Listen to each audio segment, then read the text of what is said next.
Hello. Well, that was the trailer for stacking. We're going to be showing you guys a little bit of stacking here, and we're going to start on this sort of second level of the game and try and show you a few things that maybe you haven't seen before.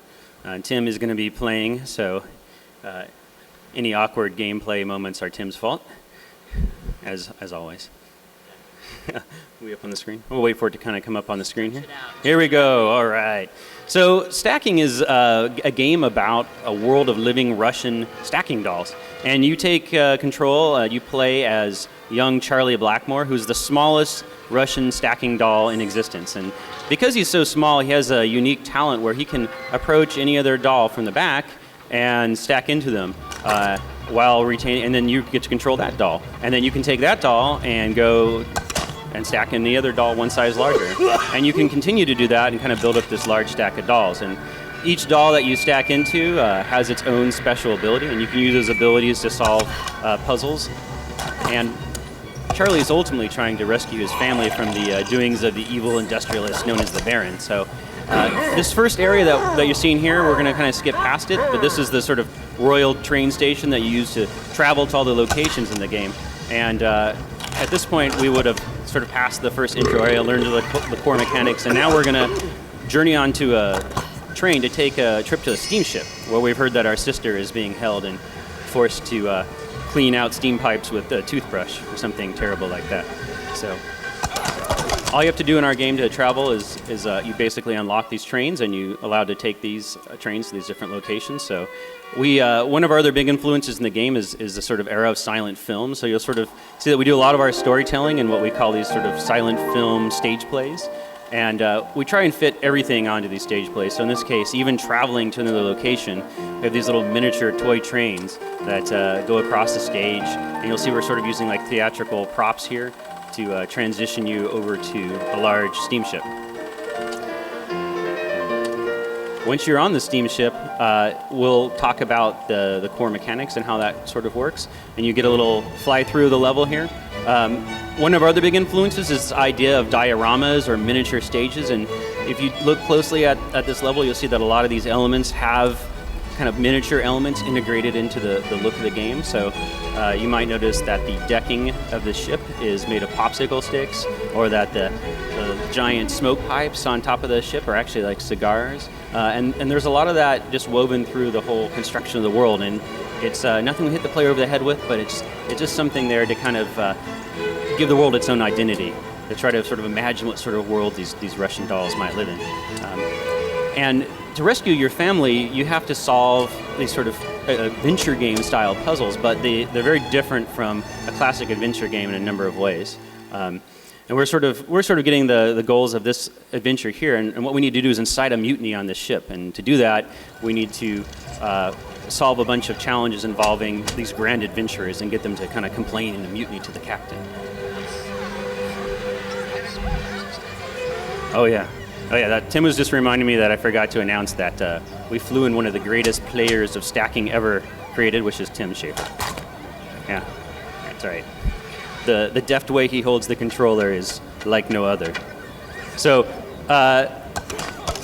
we talked about Charlie's ability to stack into all these different dolls, but you also see that Tim's discovered something here, a little mechanic we have called hijinks. And hijinks are just little things that you can do with the dolls to kind of earn rewards and gain points with the game. So every doll has a special ability, and a lot of those special abilities are just fun to use in and of themselves outside of any a bigger game context. And in this case, Tim's got this doll who likes to slap people, and you can go around the ship and slap people all to your heart's content and get rewarded for slapping people.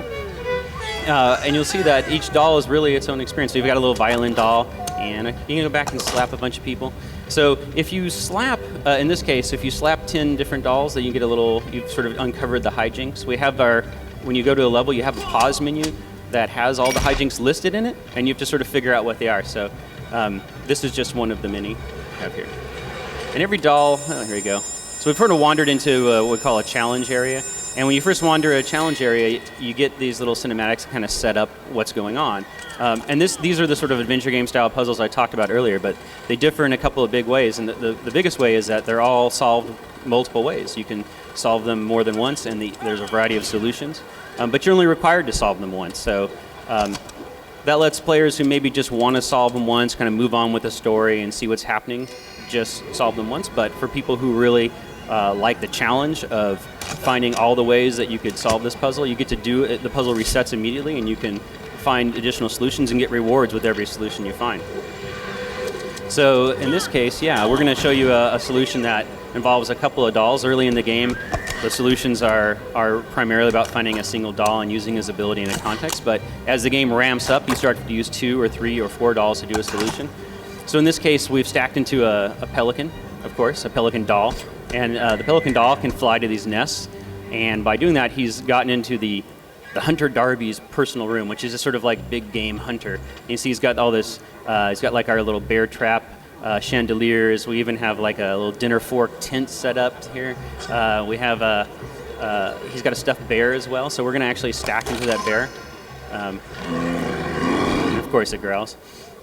We're going to take this bear back out to the safari area. Our goal here is to cause chaos at that safari, so we're going to take this guy out here and see what happens when we scare dolls.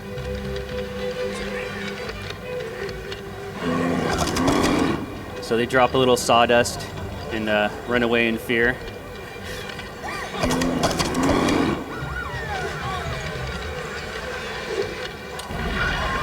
So eventually we scare a bunch of dolls here. We're going to get the safety inspectors kind of monitoring what we're doing, and we're going to kind of close down the safari, which has been our goal. By closing down the safari, we move one of these famous passengers up to complain to the captain, which gets us one step closer to a mutiny. So we'll see this little stage play cutscene here that he kind of moves up to try and talk to the captain and complain about the situation. But after this little cinematic is over, the challenge resets, like I said, and you could immediately find additional solutions. So you'll get notified here as a player that you found the one of 4 solutions. That's the unbearable solution. And we have a little pause menu for the player to kind of look at the challenges and kind of see what's left to do in each challenge. Yeah, so there's the challenge there, and if you say that you've got 1 of 4 solutions. You also notice that we have a little hint system there that gives the player clues as to how to find additional solutions without giving away the whole thing, so there's still a little bit of a challenge there. So we're going to show you one more solution in this area here, just to show you how easy it is to immediately replay and look for additional solutions if you want. So Tim's going to... What are we going to do? Yeah. So we see that there's these guys here moving this sort of zebra prop, and we use this guy's make way ability. It tells him to kind of move out of the way, and that kind of puts him in line with this quad-tiered penny farthing bicycle, of course. And they're going to stop and tell the guy to move, but if Tim's quick, he can kind of stack up there and take control of the bicycle and pedal himself and drive through and cause some more chaos at the safari. So some of our puzzles like that require multiple dolls and have a little bit of a timing challenge to them. We try to have a range of difficulties with each of our challenges, some that are very easy for the more casual players, but there's always some very hard solutions as well for those people who want to be rewarded and find all the difficult things. The other thing about our game is that you're presented with all these challenges, but you're free to play them in any order towards your goal. So we saw the safari solution, but all those challenges exist. There's another one over here, there's a couple upstairs, and the players doesn't have to proceed in one specific order. It kind of opens up his options for him. So we have he's stacked into this aging illusionist doll who's got one sole ability, which is to turn people to look like Argyle, of course. So very useful. It's a singular talent. So the aging illusionist doll, you also may have noticed that he's part of what we call match stacking sets, and these are ultimately all the challenges in the world are solved by finding a matched stacking set of dolls and stacking them together. Now some of those are just for bonuses. So in this case, we have this illusion family set, and we've got 2 of the 4. So we're going to try to find all of them. Because the player also has this they're able to do, which gives them additional rewards. You get see a little cutscene, and it moves the world along in a different way just by finding these match stacking dolls. We try and just have a structure that the player is required to play to move the story along, but all these optional things that add a lot of replayability to the game. And we showed you hijinks, we showed you the multiple solutions. There are unique dolls that you can collect, and then these match stacking sets as well. And all this is kind of layered on top of each other, and it all interacts in different ways. So we've got sort of 3 of the 4 here. And what we're going to do is we're going to find the 4th one. You see that and when we get them all together, we'll get a little reward cutscene and learn a little bit more about why these guys are on the ship. You can sort of see him there. The fourth member of the illusionist family is actually a dog. So we even have animals in our stacking sets here. There he is. And even the dog's bigger than Charlie, your main character. So the dog does tricks as well, and occasionally drags his bottom on the ground. So we're going to stack all these guys together, and then we get to see a little stage play reward cutscene, and this is going to sort of show the family all interacting. And a lot of these dolls, all the dolls that you're seeing and all their abilities are used to solve challenges, or they're used for hijinks, sometimes both. The illusionist that we're seeing there has a hijinks, but he also has his own challenge solutions and just is a member of this stacking set. So, of course, she saws the Dawn half along the theme that already exists, which is particularly impressive to a group of dolls. I have to explain these things.